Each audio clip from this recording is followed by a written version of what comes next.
सिद्धं जिनेन्द्रममलां प्रतिमा प्रबोधम् निर्वाणमार्गममलं विबुधेन्द्रवन्द्यम् संसारसागरसमुत्तरणं प्रपोतम् वक्षे समाधिशतकं प्रणिपत्य वीरम् येनात्मा बोध्यतात्मेव परत्वेनैव चापरम् अक्षयानन्तबोधाय तस्मै सिद्धात्मने नमः। जयति यस्यास्तित्वोऽपि भारती विभूतयस्तीर्थकृतोऽप्यनीहितु शिवाय दात्रे सुगताय वैष्णवे जिनाय तस्मै सकलात्मने नमः। सकल विभाग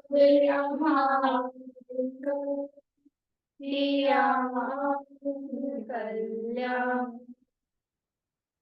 परमानंद सुबोधमय नमो सिद्ध भगवान आत्म सिद्धि के मार्ग का जिसमें सुभग विधान उस समाधि युक्त तंत्र का करूं सुगम व्याख्यान नमो सिद्ध परमात्म को अक्षय बोध स्वरूप जिनने आत्मात्ममय पर जाना पर रूप जिनने आत्मात्ममय पर जाना पर रूप।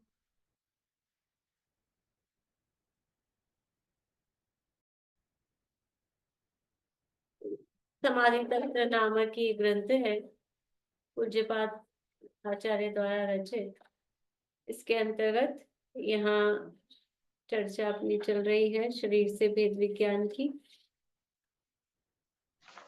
ये 23-24 वाली गाथा अपन दिन में पढ़ रहे हैं उसी का तरह का है ना ये 23-24 जो हाँ है ना उसी टाइप से है ना ये सब वही चीज बता रहे हैं ना। बिल्कुल कल मैंने यही वाली जो अभी बोला ना न सा न करना ये अभी जो कौन सी थी ये 23 वाली इसी का तो मैंने कहा भी था ना कल परसों 23 वाले का इस स्त्री पुरुष नपुंसक के लिंग आत्मा में नहीं है तो इसी में ये तो कहा सोहम न तत् न सा तो तत् वो पुरुष लिंग के लिए है सा स्त्रीलिंग के लिए है न सो ऐसा करके नहीं तत् तो नपुंसक के लिए है सा स्त्री के लिए है और असौ पुरुष के लिए तो वो तीनों लिंगों का निषेध यहाँ किया था। हाँ हिंदी में दे रखा है ना पूरा। हाँ और वही बोल वहां पे आया आपने उसमें अलिंग ग्रहण में आप ऐसे सुनते अलिंग जो ग्रहण 24 में आ रहा है इंद्रिय बिना व्यक्तुम से असंवेदन गम्य। हाँ हाँ वही पूर्णिमा आप इधर बैठ जाओ ना आगे आके यहाँ इस कोने में शक्ल नहीं दिख पा रही उठना पड़ेगा देखिए तो यहाँ कल अपन ने देखा था कि जिस प्रकार वो सर्प काचली छोड़ देता है तो काचली छोड़ने मात्र से मतलब जैसे वो सर्प मतलब काचली है वो तो उदाहरण अलग है जैसे सर्प के शरीर पर काचली है वैसे यहाँ ये ज्ञान ढका हुआ है, सर्प जैसे काचली से ढका हुआ है वैसे ही ज्ञान ढका हुआ है। और ये जो समझ में जिसको नहीं आता वो लंबे काल तक भ्रमता है। तो वहाँ ये कहा था भी काचली तो फिर भी अलग से दिखती है, अलग से ऊपर से उतार के और निकाल देता है, लेकिन कर्म का और आत्मा का संबंध वो ऐसा नहीं है। वो तो नमक में पानी घुला हुआ हो, पानी में नमक घुला हुआ हो, उस तरह से एक क्षेत्रावगाह रूप से वो संबंध है। और कर्मों का संबंध अनादि से है। अनादि से है का मतलब प्रवाह की अपेक्षा से, परंपरा की अपेक्षा से अनादि से है, क्योंकि वो कर्म की जो संतति है वो आज तक टूटी नहीं है। और वास्तव में जो कर्म बंधन का कारण है वो क्या है? ये कर्म का उदय कर्म बंधन का कारण है क्या? कर्म का उदय कर्म बंधन का कारण नहीं। यदि उदय कर्म बंधन का कारण हो तो क्या होगा? कोई भी सिद्ध नहीं हो पाएगा। कोई भी सिद्ध नहीं हो पाएगा। उदय तो चलता ही है लास्ट टाइम तक भी। तो वास्तव में वो कर्म के उदय में जो जुड़ान होता है, यानी वो जो मोहराग्देश के परिणाम होते हैं, वो जो चिकनाई है, वो कर्म बंध का कारण है। अब यहाँ कह रहे हैं 130 नंबर पेज पे है, उत्थानी का है, 69 नंबर श्लोक की, पेज नंबर 130 है। यदि बहिरात्मा आत्म स्वरूप को आत्मपने नहीं जानते हो तो वो किसे आत्मपने जानते हैं? भाई वो आत्मा को आत्मा रूप से नहीं जानते तो फिर किसे आत्मा रूप से जानते हैं? वो यहाँ पर कह रहे हैं, 69 नंबर का श्लोक है, बुलवाते हैं। प्रविशद्गलतां व्यूहे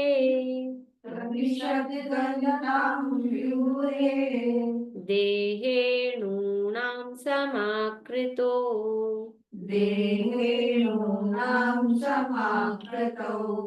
स्थिति भ्रान्त्या प्रपद्यन्ते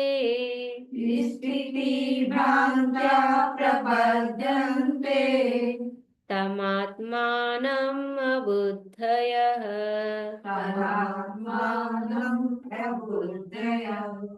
प्रविशद्गलतां व्यूहे देहेणूनां समाकृतो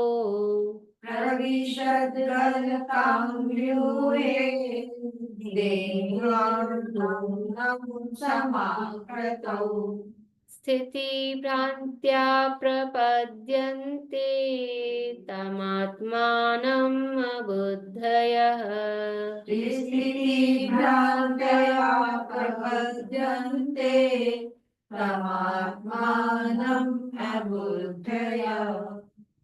प्रविशत प्रवेश करना, गलताम गलना निकलना, व्यूहे यानी समूह, देहे शरीर में, अणुनाम अणुओं का, परमाणुओं का, समाकृतौ समाकृतौ यानी समान आकृति, समान आकृति, समाकृतौ शब्द अर्थ देख रहे हो, आगे पीछे जुड़ेंगे भी। स्थिति भ्रांत्या, स्थिति भ्रांत्या यानी स्थित होने से, और स्थित होने से उसकी भ्रांति से, उसके भ्रम से, प्रपद्यन्ते, प्रपद्यन्ते यानी मान लेते हैं, तम आत्मानम अबुद्धय, तम यानी उसी को, उसको, आत्मानम यानी आत्मा, अबुद्धय यानी जो अबुद्धि मतलब बहिरात्मा है, ज्ञान से रहित है, सम्यक ज्ञान से रहित है, ऐसे अबुद्ध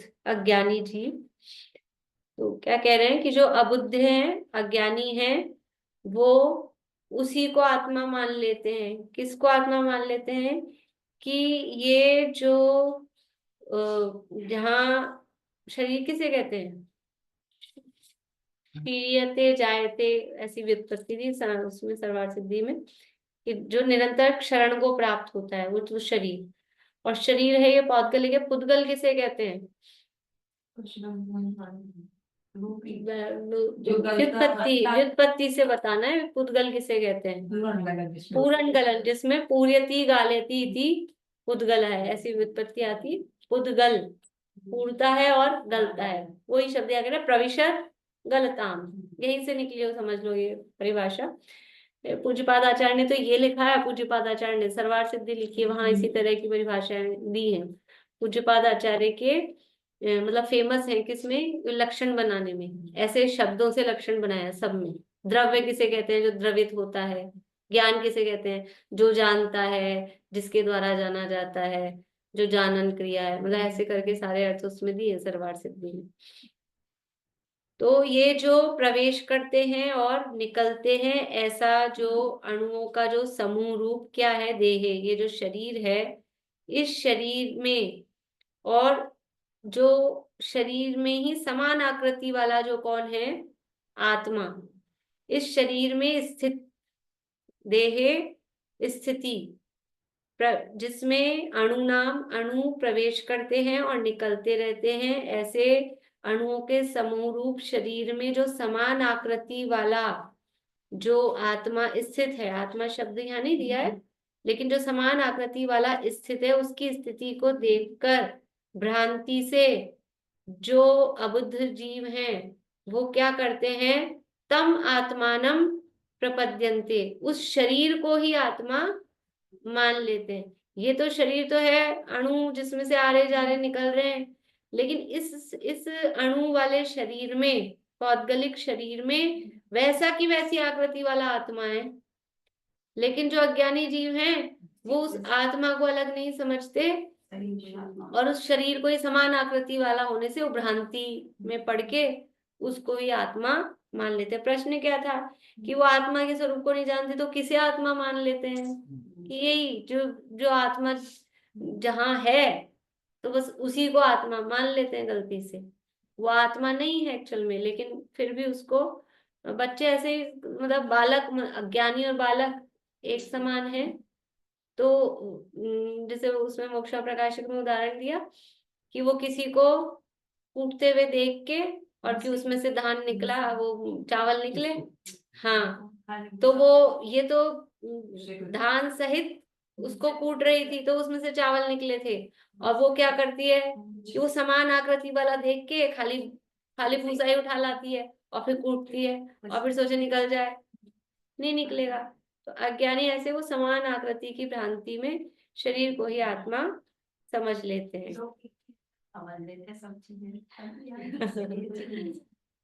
लौकिक उदाहरण में समझ में आता है, वो उसमें तो हम निष्णात हैं। लेकिन अब यही है, देखो, इसीलिए हम जब देखते ना पुराणों में, वो दाल और छिलका देखते हुए उनको भेद ज्ञान हो गया और फिर वो जम गए और केवल ज्ञान हो गया, मोक्ष चले गए। तो क्या जिंदगी में उन्होंने कभी दाल और छिलका देखा नहीं होगा? कौन सी प्रश्न पर कौन सी चीज? हाँ, तो हमने भी जिंदगी भर ये सब चीजें हम देख रहे हैं, कर रहे हैं, फिर भी आचार्य देव वो उदाहरण देते हैं, हम भी बार बार में वो उदाहरण, कि कब क्या वही बात क्लिक कर जाए। क्या राजा ऋषभदेव ने कभी किसी को मरण नहीं देखा होगा जिंदगी में, किसी को मरते हुए, या उनको पता नहीं होगा लोग मरते हैं, शायद सम्यक दृष्टि, तीन ज्ञान के धारी, लेकिन वो नीलांजना का मरण देख के, क्योंकि उस समय उनके वैराग्य का काल आ गया था, तो वो क्लिक कर गई वो बात।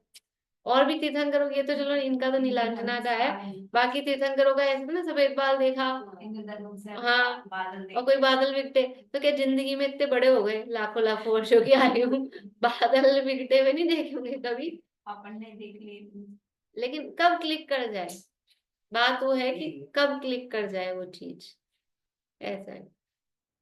अन्वयार्थ, अज्ञानी बहिरात्मा जीव जो प्रवेश करते हैं और बाहर निकलते हैं, ऐसे परमाणुओं के समूह रूप शरीर में आत्मा शरीर की आकृति के समान रूप में, ये तो आत्मा पहले लिख दिया नहीं, आत्मा को बाद में भी लिख सकते थे, कि शरीर की आकृति के समान रूप में आत्मा स्थित होने से, अर्थात शरीर और आत्मा एक क्षेत्र में स्थित होने से, शरीर की आकृति में आत्मा स्थित है मतलब दोनों एक ही जगह पर हैं, एक क्षेत्र में स्थित होने से दोनों को एक स्वरूप समझने की भ्रांति से उस शरीर को ही आत्मा समझ लेते हैं। भाई अब बेचारे अज्ञानी की भी, बेचारा तो क्या कहें, अपने भी, मतलब वही इतनी बड़ी गलती नहीं है मतलब वो गलत मानता है तो ऐसे नहीं मानता बिना बात ही, ये भी तो ये एक ही जगह पर है।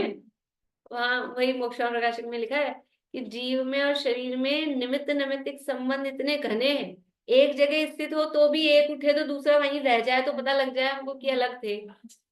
ये उठे तो वो उठे, ये बैठे तो वो बैठे, ये जा जाए वो वहां जाए, ये हिले तो ये हिले, ये ऊपर तो वो ऊपर, ये नीचे तो वो नीचे, बिल्कुल एक सा तो है।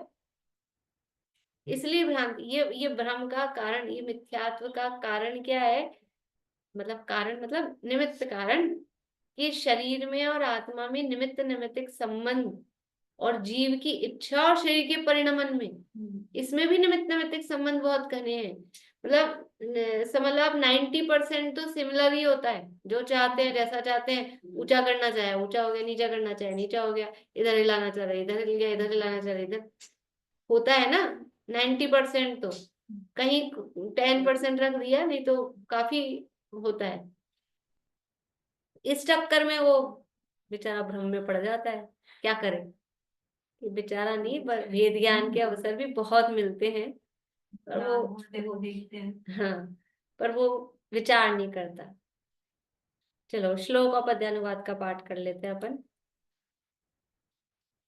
प्रविशद गलतां व्यूहे देहे नूनां समाकृतौ स्थिति भ्रान्तया प्रपद्यन्ते तमात्मानम् अबुद्धय अणु के योग वियोग में देह समानाकार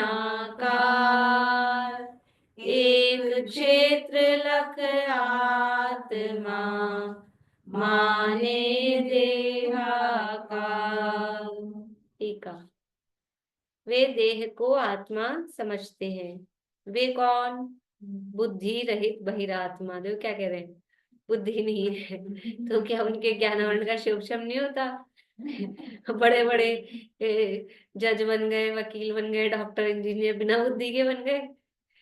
कि आत्मा को अपने को आत्मा जानता है तो बुद्धि है, वो तो बुद्धि है। और जो बुद्धि अपने को आत्मा नहीं स्वीकार करती है, वो बुद्धि नहीं है, बुद्धि रहित है। तो बुद्धि रहित बहिरात्मा किससे, यानी किस लिए ऐसा समझते हैं? स्थिति की भ्रांति से। स्थिति भ्रांतिया, स्थिति की भ्रांति यानी स्थित है, दोनों एक जगह स्थित है। किस में? देह में। कैसे देह में? व्यूह रूप अर्थात समूह रूप देह में। किसके समूह रूप? अणुओं के, परमाणुओं के समूह रूप। कैसे प्रकार के परमाणुओं के? प्रवेशते गलते अर्थात प्रवेश करते और निकलते परमाणुओं के। फिर कैसे देह में? समाकृत, एक दूसरे के सदृश उत्पाद से, एक दूसरे के सदृश उत्पाद से समान आकार वाले देह में। यानी जो एक दूसरे के सदृश उत्पाद, मतलब वो जो दोनों है ना, शरीर और आत्मा, तो जितने आकार में शरीर है उतने आकार का आत्मा। जब जन्म हुआ था तो इतना सा आकार शरीर का, तो आत्मा का भी इतना। फिर बड़ा हो रहा है, बड़ा हो रहा है, तो वो आत्मा का भी आकार उतना ही होता जा रहा है। इसलिए वो एक दूसरे के सदृश उत्पाद से समान आकार वाले देह में, अर्थात आत्मा के साथ समान अवगाह से एक क्षेत्र वाले देह में, ऐसे देह में जो स्थिति भ्रांति स्थिति से, ऐसे देह में जो स्थिति भ्रांति स्थिति से अर्थात कालांतर अवस्थाई बने के कारण या एक क्षेत्र में रहने के कारण से जो भ्रांति अर्थात देह और आत्मा के अभेद रूप अध्यवसाय, उसके कारण से देह को आत्मा मानते हैं। देह में जो स्थिति भ्रांति अर्थात स्थिति से, तो इसका अर्थ कर रहे हैं स्थिति से अर्थात कालांतर, बाद में, या अवस्थाई मतलब एक क्षेत्र में ही है, बाद में रहे हमेशा रहे, वो एक क्षेत्र में रहते हैं, उसके कारण जो भ्रांति अर्थात देह और आत्मा के अभेद रूप अध्यवसाय, उसके कारण से देह और आत्मा को एक आत्मा देह को आत्मा मानते हैं। अभेद रूप अध्यवसाय, अध्यवसाय मतलब वही विपरीत मान्यता। शरीर और आत्मा में अभेदता का जो अध्यवसाय अर्थात ये जो विपरीत मान्यता है, उसके कारण से वो देह को ही आत्मा मानते हैं। भावार्थ इसमें तो कुछ वही है, मतलब समझाने का नहीं था टीका में तो। निरंतर प्रवेश करते और बाहर निकलते पुद्गल परमाणुओं के समूह रूप देह में समान आकृति से एक क्षेत्र में आत्मा स्थित होने से देह और आत्मा के एक पने की भ्रांति के कारण बहिरात्मा शरीर को ही आत्मा मानता है। क्योंकि मतलब जन्म हुआ जब से इसी में है, ऐसा ही है, और जैसा जैसा होता है मतलब वही वही सारी उसी के अनुरूप परिणतियां चलती है, तो वो शरीर को ही आत्मा मानता है। यह शरीर, अब ऐसा लगता है ना कि करे क्या, मतलब जैसे अनादिकाल से अब कहते तो है जीव की गलती है, लेकिन अनादिकाल से शरीर में है और जन्म हुआ जब से शरीर में है जीव। अब कैसे पता लगे, जब तक कोई उपदेश नहीं दे तो कैसे पता लगे बताओ कि ये शरीर अलग है, मैं कोई अलग हूँ। भाई कौन अपने आप से कौन ऐसा विचार कर सकता है कि मैं कोई अलग हूँ। इसलिए वो देशना की मतलब बात आती है कि पहले कभी मिली भी हो तो अपने आप से किसी को हो गया वो ऐसा दिखता है, लेकिन जब तक कोई नहीं बताए नहीं समझाए तो इसी में अपनापन जन्म से हुआ हुआ है, और इसकी इस उत्पत्ति से, इसके नाश से, इसके बढ़ने से, घटने से, और जो भी है, मैं अलग से कहीं दिखता ही नहीं हूँ, मैं कोई अलग हूँ। और अपने आप से विचार उत्पन्न किसी को हो जाए वो समझ में नहीं आता है। तो जो प्रथमोपशम समय तो पंचलब्धि पूर्वक होता है, तो देशना लब्धि उसमें कही गई है। नहीं, अपन जीव को बेचारा इसलिए भी नहीं कर सकते क्योंकि महसूस तो होता ही है ना, क्योंकि उसके सामने ही शरीर पड़ा रहता है और जीव निकल के जाता है दूसरों का। चलो खुद का तो नहीं पता लगता, लेकिन दूसरों का तो पता लगता है कि भाई इसमें से कुछ अलग हुआ है, इसीलिए ऐसा निश्चय हो गया ये, और फिर उसमें बदबू आने लग जाती है। अगर वैसे सही सही बात है। क्योंकि भाई जब आत्मा तो इसमें प्रिजर्वेशन का काम करता है वो। हाँ, तो इसलिए मतलब इसीलिए जीव की गलती है। मतलब ये तो पूर्व पक्ष था जो मैंने बोला कि भी हम क्या करें, अनादिकाल से अब कोई हमको बताने वाला ही नहीं मिला। जैसे ऐसे होता है ना, कहीं मतलब यहाँ शहर के जो भी नियम हो, देश के जो भी नियम हो, तो अपने को पता नहीं है लेफ्ट साइड चलना चाहिए, अपने को पता नहीं है हेलमेट पहन के चलना चाहिए, कि गाड़ी सीट बेल्ट लगानी चाहिए, और चल रहे हैं तो पकड़ लेगा पुलिस वाला। फिर क्या होगा, हमको पता ही नहीं था, हमको बताया ही नहीं, हमको पढ़ाया ही नहीं, हमको किसी ने बताया ही नहीं। तो ऐसे यही तो है ना, मतलब जो मैंने एक्सक्यूज दिया वो यही तो है कि हमको क्या पता, अनादिकाल से यही तो चल रहा था, कोई बताने वाला ही नहीं मिला।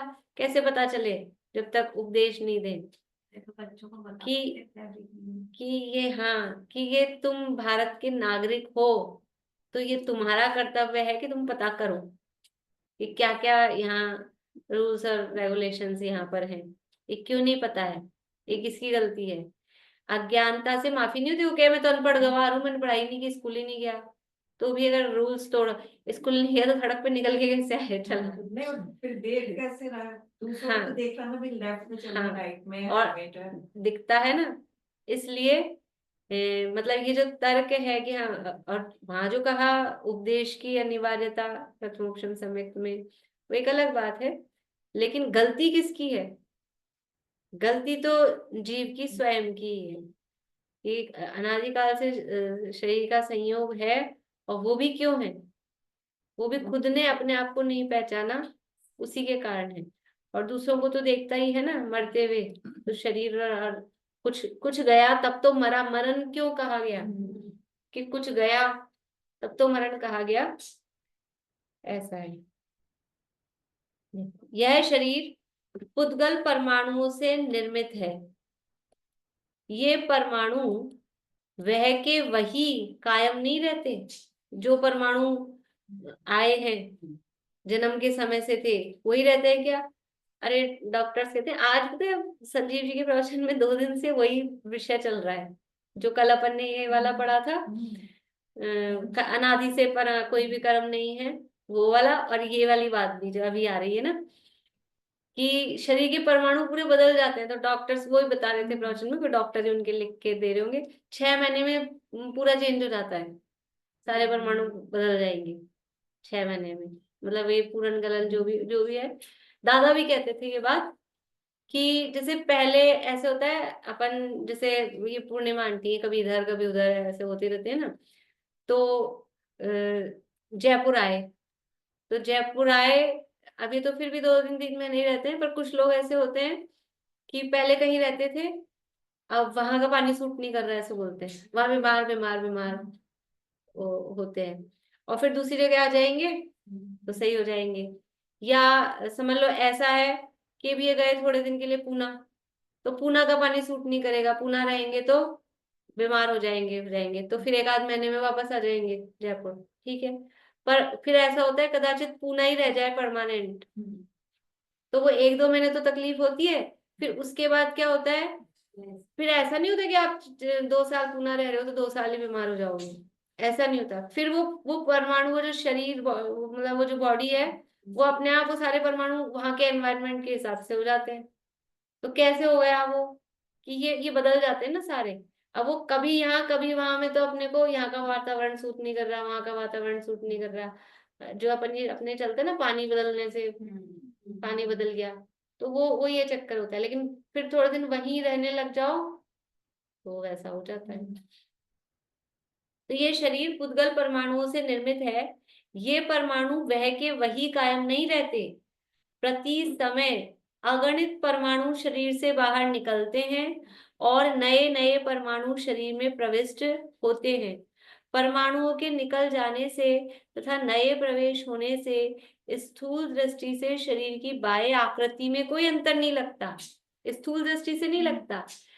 बहुत दिनों बाद देखो ना किसी को, तब ये दुबला दिख रहा है कि ये मोटा दिख रहा है कि झुर्रियां दिख रही है कि मतलब कलर में या जो भी ऐसा। और रोज रोज देखने वाले को पता नहीं चलता, अपने घर में बच्चा रोज रहता है, अपने को पता नहीं चलता इसकी लंबाई बढ़ रही है कि नहीं बढ़ रही है।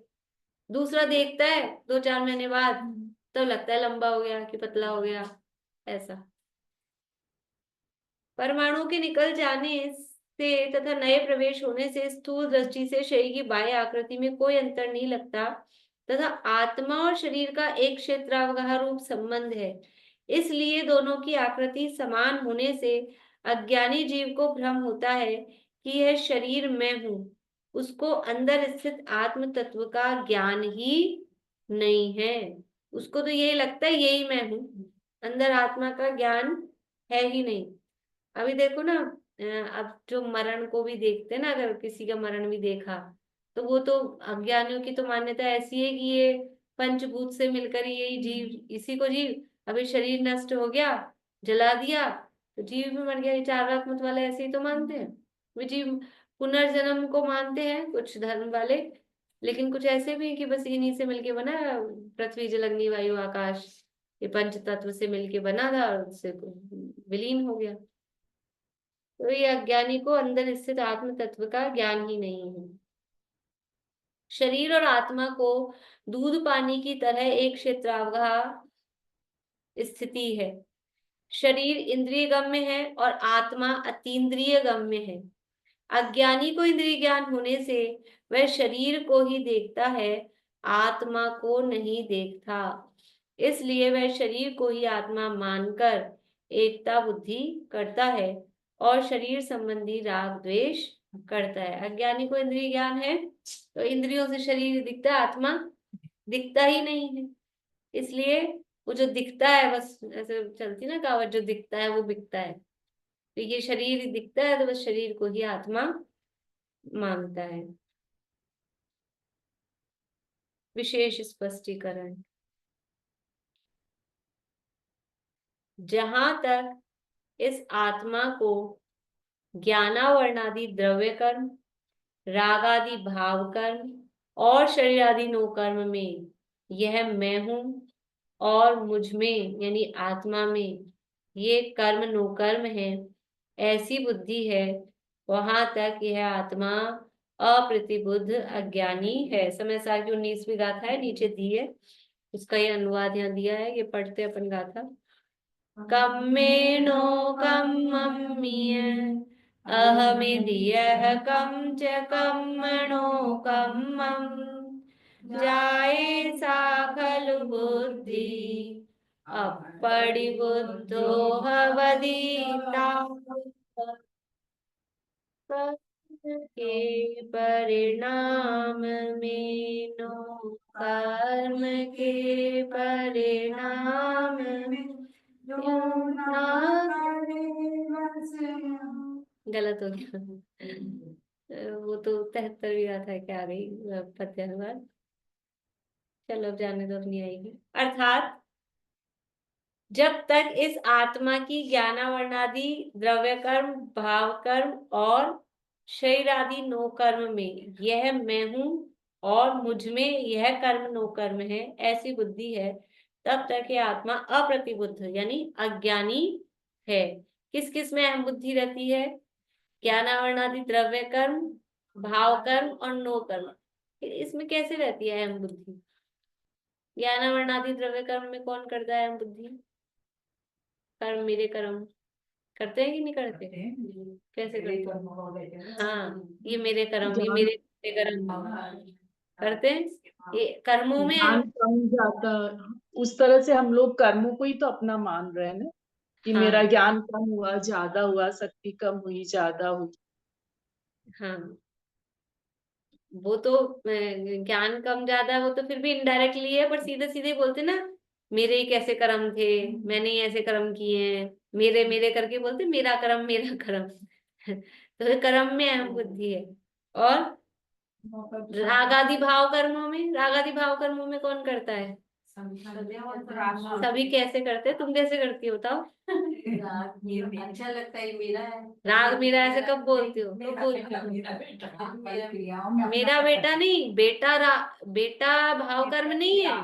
मेरा जो है, नहीं, मेरा मैं गुस्सा खुश देखा हो नहीं। रही हूँ, मैं गुस्सा हो रही हूँ। हाँ, मेरा गुस्सा देखा नहीं है। ये गुस्से में अपनापन, ये है ना। मेरे को तो गुस्सा आता है, मेरे में गुस्सा नहीं है, मेरे में मायाचारी नहीं, उनमें है मायाचारी। ये मेरा, ये ऐसा, ये भाव कर्मों में अपनापन। भाव कर्म में क्रोध, मान, माया, लोभ, मोह, राग, द्वेष के परिणाम जो भी है, तो ये उसमें अपनापन, ये एक उदाहरण है, मतलब इसी तरह से और अंदर चलती है। और नो कर्मों में, नो कर्म में तो अब ये मेरा बेटा है ना, ये नो कर्म में है बुद्धि। ये मेरा शरीर, मेरा घर, मेरा मकान, मेरा परिवार, मेरे कपड़े, मेरे लत्ते, ये सब ये नो कर्म में है बुद्धि। मेरा शरीर मेरा शरीर शरीर तो है ही सबसे पहले, मेरा शरीर मैं। तो ये कर्म में और नो कर्म में, तो कर्म और नो कर्म कहा, गाथा में भाव कर्म नहीं कहा, लेकिन वो कर्म शब्द का है ना, तो कर्म में द्रव्य कर्म, भाव कर्म दोनों को लिया। द्रव्य कर्म में, भाव कर्म में और शरीर आदि नो कर्म में, ये मैं हूं और मुझ में ये है, ये मैं हूं, मेरे, ये मेरे हैं। ऐसी इसके आगे की गाथाएं दी है फिर 21, 22, अहम एदम एदम है। हाँ, ये मेरे हैं, मैं इनका हूँ, ये मैं हूँ या मैं हूँ यही। ऐसी असंभव कल्पनाएं मूढ़ जनित ही करें, भूतार्थ जानन हार जन ऐसे विकल्प नहीं करें। ये जो स्त्री पुत्र मकान दुकान ये शरीर आदि हैं, ये मेरे हैं, मैं इनका हूँ, ये मैं हूँ या मैं हूँ वही, हम थे सभी के या हमारे थे सभी गत काल में, हम होएंगे उनके हमारे वे अनागत काल में। ऐसी असंभव कल्पनाएं। हम सब एक ही थे पहले, और अभी ये इनसे अपना संबंध होने वाला है, ये हम थे और ये होंगे वाले। दादा सुनाते हैं, बोले लोग ले जाते हैं, पंडित जी ये जो दिख रहा है ना ये अपना ही है, निकाल दिया अब, तो वो हमारा था, अभी भी उसमें अपनापन है।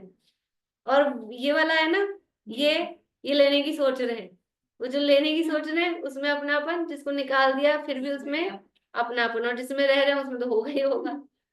ऐसा, और फिर ऐसी ऐसी उसमें से ऐसी असंभव कल्पनाएं कि अभी तो हम साथ हैं ही, और फिर कब तक साथ रहेंगे?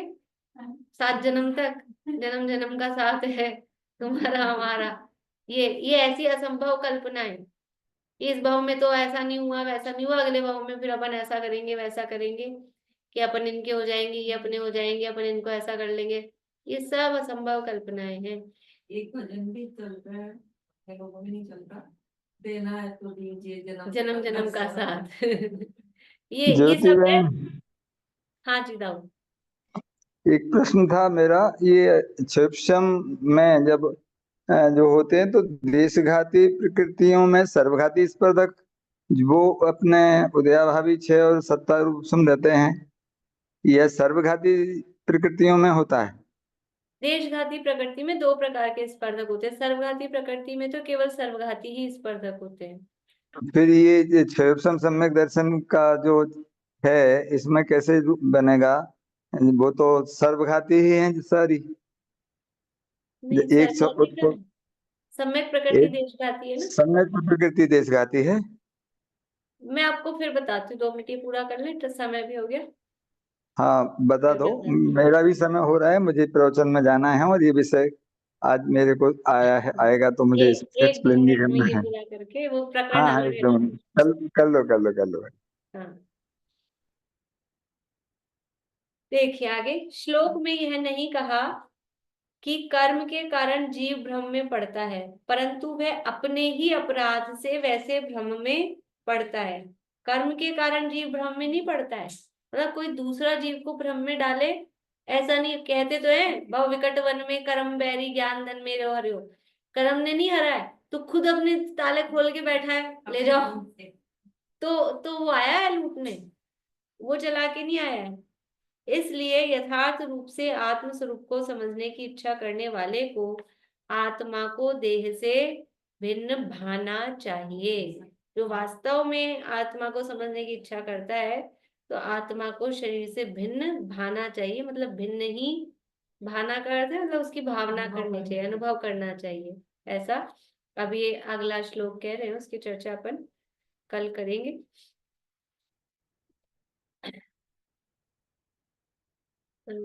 दाऊ को भी जल्दी है तो पहले तुम जिनवाणी स्तुति बोल के निकल लो, बाकी आप लोगों को जिनको जल्दी हो जिनवाणी स्तुति बोल के निकल मैं लो। बैठा हूँ। हाँ हाँ, तो उसमें ऐसा है, शोक्षम सम्यक्त्व में शोक्षम में वर्तमान कालीन सर्वघाती स्पर्धकों का उदय भविष्य, और भविष्यकालीन सर्वघाती स्पर्धकों का सदवस्था रूप उपशम, और देशघाती प्रकृति का उदय। ये तो उसमें मतलब एक्चुअल में क्या होता है कि ये परिभाषा जो है सर्वथा लागू नहीं पड़ती है हर जगह। अगर आप संयम संयम की भी बनाएंगे तो वहां भी प्रॉब्लम आएगी। जब पांचवें गुणस्थान की बनाएंगे ना तो वहां भी ऐसी समस्या आएगी। तो इसमें जो अनिवार्य शर्त है वो है देशघाती प्रकृति का उदय। देशघाती प्रकृति का उदय होना चाहिए। तो जो 7 प्रकृतियां हैं सम्यक की विरोधी, अनंतानुबंधी की 4 और दर्शन मोहिनी की 3, तो उसमें से चारों अनंतानुबंधी और मिथ्यात्व और सम्यक मिथ्यात्व मिश्र प्रकृति, ये 6 तो है सर्वघाती, और अकेली सम्यक प्रकृति है देशघाती। सम्यक प्रकृति का उदय रहता है वहां देशघाती का, और बाकी ये जो सर्वघाती प्रकृतियां हैं, अब परिभाषा में तो सर्वघाती स्पर्धकों का ऐसा शब्द दिया है, लेकिन वहां इन सर्वघाती प्रकृतियों का ही उदय भविष्य और सदवस्था रूप उपशम होकर बस देशघाती का उदय सम्यक प्रकृति का वही रहता मानना पड़ेगा, मतलब देशघाती के सर्वघाती स्पर्धकों की यहाँ बात नहीं है। है। हाँ और मैं थोड़ा कंफ्यूज हुआ कि देशघाती के सर्वघाती स्पर्धकों की बात पड़ी थी, यहाँ तो मामला पूरा ही उल्टा उल्टा दिख रहा है। हाँ चलिए, बहुत बढ़िया, धन्यवाद आपका। और स्वास्थ्य ठीक है सबके घर में? हाँ ठीक। चलो जिनवाणी बहुत बढ़िया। जय जिनेन्द्र, जिनवाणी स्तुति कर लेते हैं तो वही।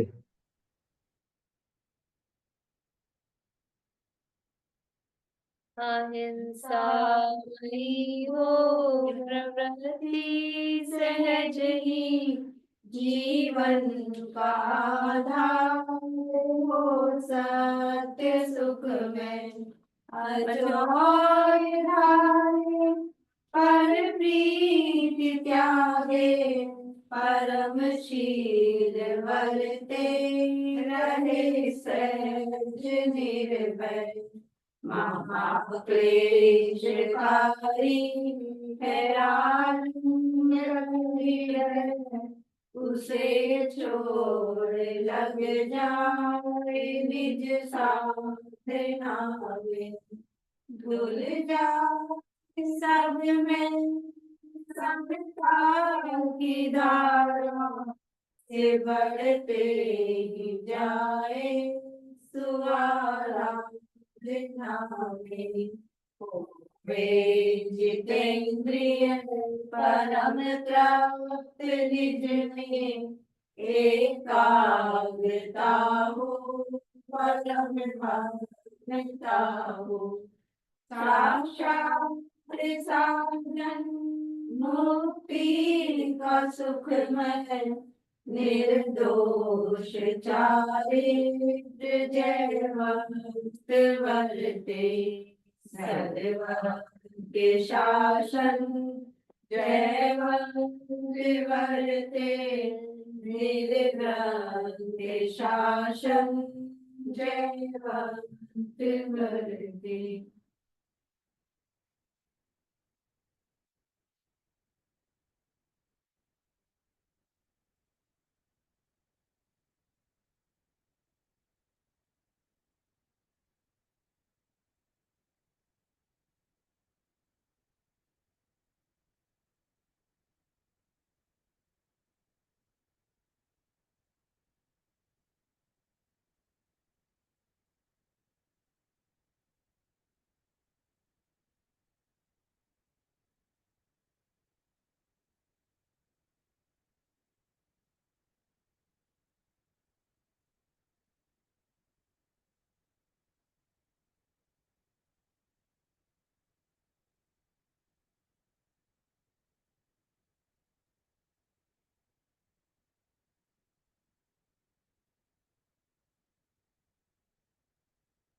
जय गुरुराज स्वामी जी